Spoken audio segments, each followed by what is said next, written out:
É com prazer que participo do Access Review 2020, essa iniciativa da MD Health.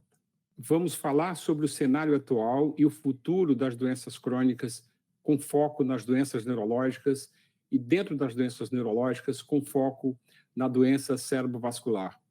A epidemia da Covid-19 nos impôs uma série de desafios. Esses são os dados de ontem da Organização Mundial de Saúde. Esse é o mapa mundi da Covid-19, uma pandemia que reformulou toda a operação da saúde no mundo inteiro. E essa pandemia, ela tem uma predileção pelo sistema nervoso central.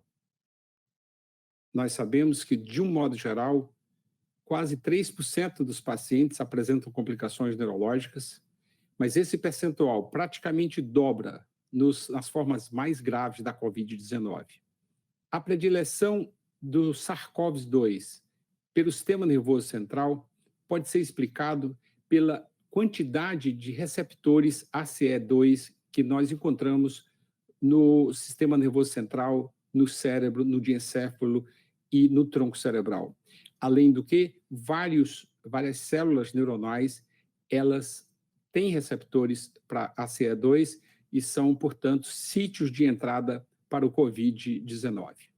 E as manifestações neurológicas, elas podem advir de efeitos indiretos da infecção viral no sistema nervoso central, a doença cerebrovascular, por exemplo, encefalopatias, crises epiléticas, por invasão direta do sistema nervoso central do próprio vírus, causando quadros de encefalite, meningoencefalite ou mesmo mielite, por infecções pós-infecciosas imunomediadas, né, como a síndrome de Guillain-Barré, a ADEM e a encefalite necrotizante aguda.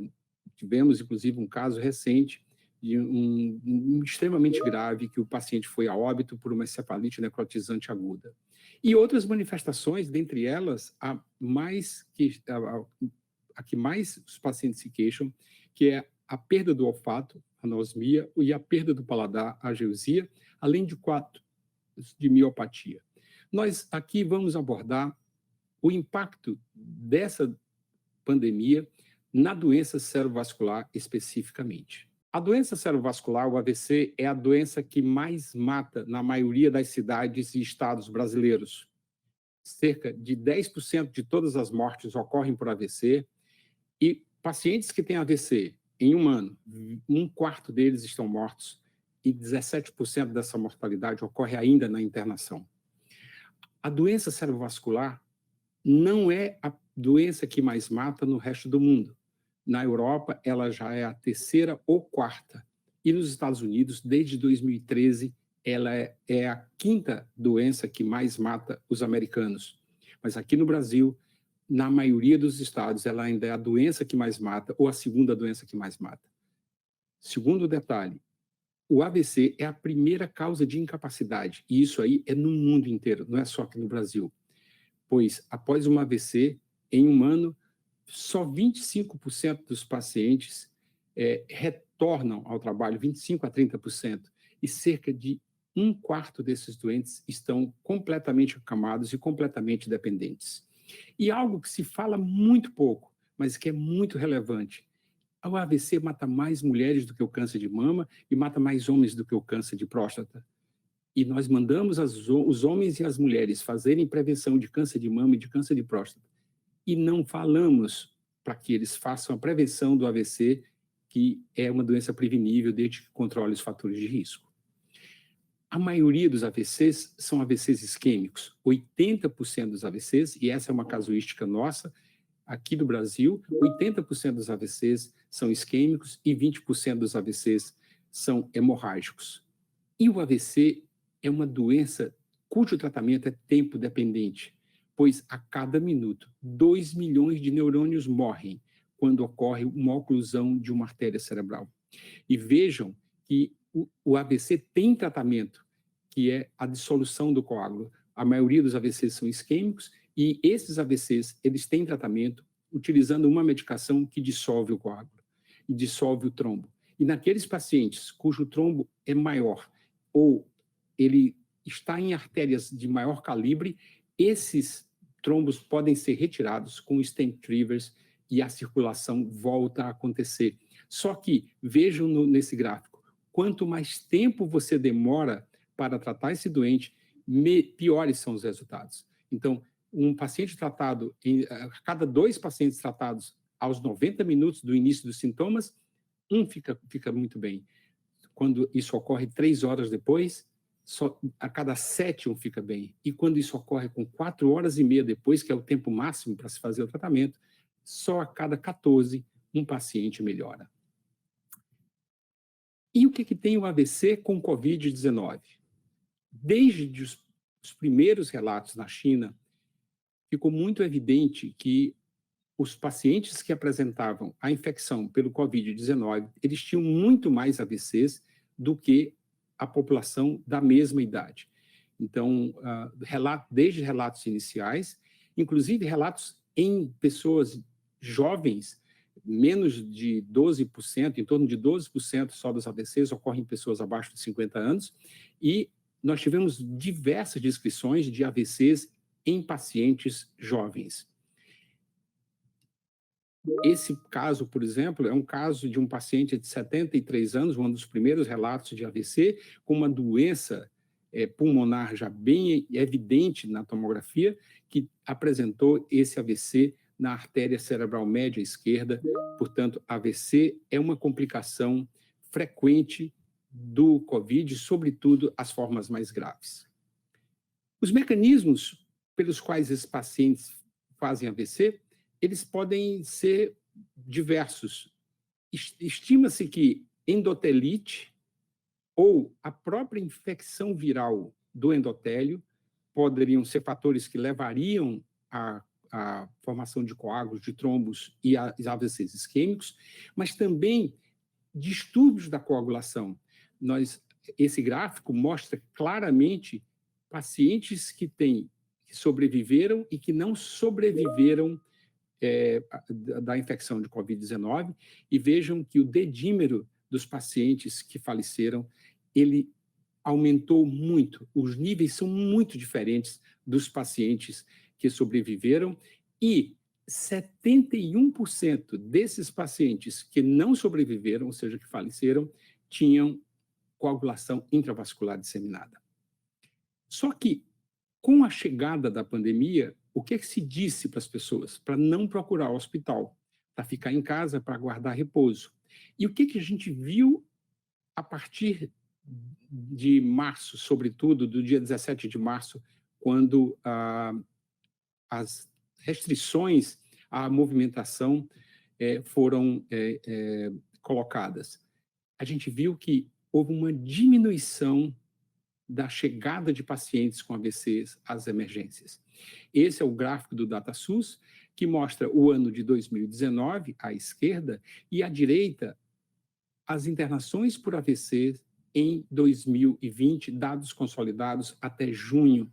E a gente nota que, a partir de março, e abril, maio e junho, há um decréscimo do número de pacientes que foram internados por AVC.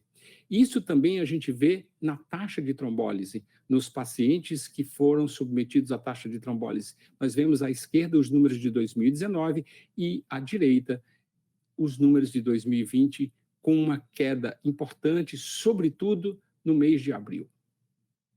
Mas isso já estava bem perceptível nos primeiros dias.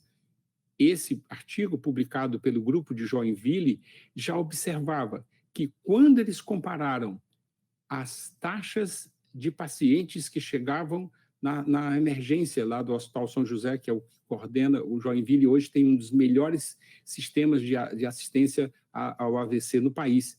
E eles concentram os AVCs, mais de 95% dos AVCs são tratados no Hospital São José, onde tem um grupo de neurologistas que se dedica a isso há muitos anos. E eles têm, inclusive, um registro de AVC, que é um dos melhores registros mundiais de AVC.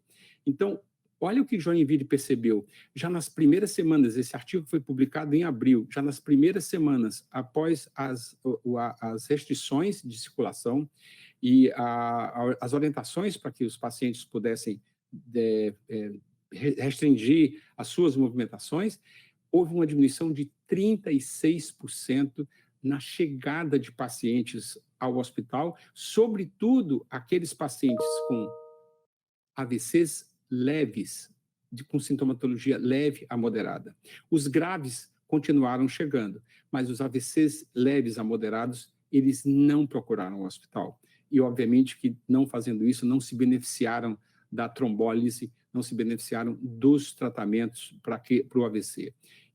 Fica muito evidente nessa tabela que, quando eles comparam fevereiro, 15 de fevereiro a 16 de março de 2019, com 15 de fevereiro a 16 de março de 2020, você vê que não tem muita diferença. Mas quando eles comparam março, 17 de março de 2019, a 15 de abril de 2019, com 17 de março a 15 de abril de 2020, você tem uma diminuição de 36%, e essa diferença é estatisticamente significativa.